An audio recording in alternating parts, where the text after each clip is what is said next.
Amani garu to please speak. ఇక్కడ వచ్చిన పెద్దలందరికీ ఎస్పెషల్లీ రామకృష్ణ గారికి నాకు సమీపంగానే ఆయన తెలుసు.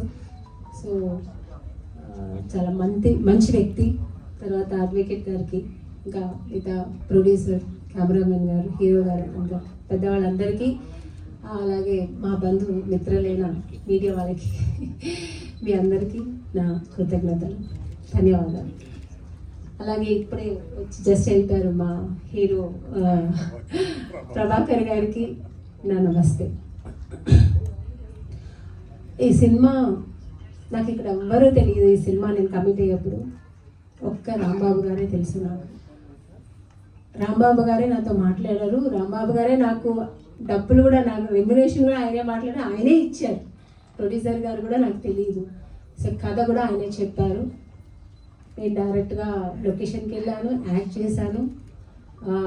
కెమెరామెన్ మన డిఓపి గారు కార్తిక్ గారిని నాకు ఇంట్రొడ్యూస్ చేశారు, అప్పుడే నాకు తెలుసు.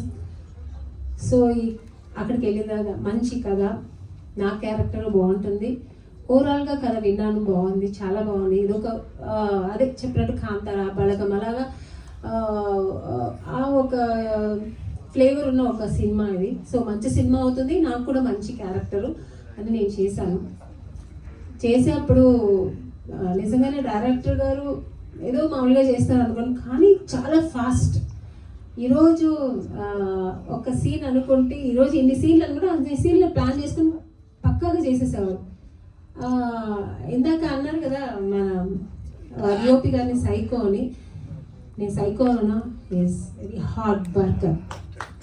ఎందుకంటే ఆయన వర్క్ మీద ఉన్న కసి, ఆయన ఫైరు, ఆయన ఇంట్రెస్ట్, ఆయన టాలెంట్, అలాగే సేమ్ ఆయన కూడా మన రాంబాబు గారు కూడా, ఆయన కూడా అంటే ఆయన 30 ఏళ్ళుగా ఆయన మనసులో ఉన్న ఆ ఒక సినిమా నేను చెయ్యాలి, నేను డైరెక్షన్ చేయాలి, ఆ సినిమా మీద ఉన్న ప్రేమ ఈ సినిమాలో కనిపిస్తుంది.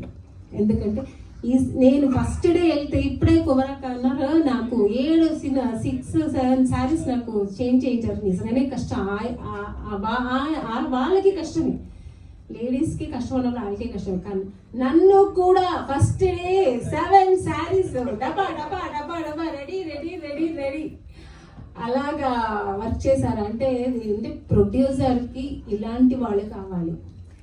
ఇప్పుడు ఉన్న కండిషన్లో, ఇప్పుడు ప్రజెంట్ మా ఇండస్ట్రీలో ఇలాంటి వర్కర్స్ కావాలి, ఇలాంటి టెక్నీషియన్స్ కావాలి. అప్పుడే ప్రొడ్యూసర్స్ బాగుపడతారు, సినిమా బాగుపడుతుంది, సినిమా ఇండస్ట్రీ బాగుపడుతుంది.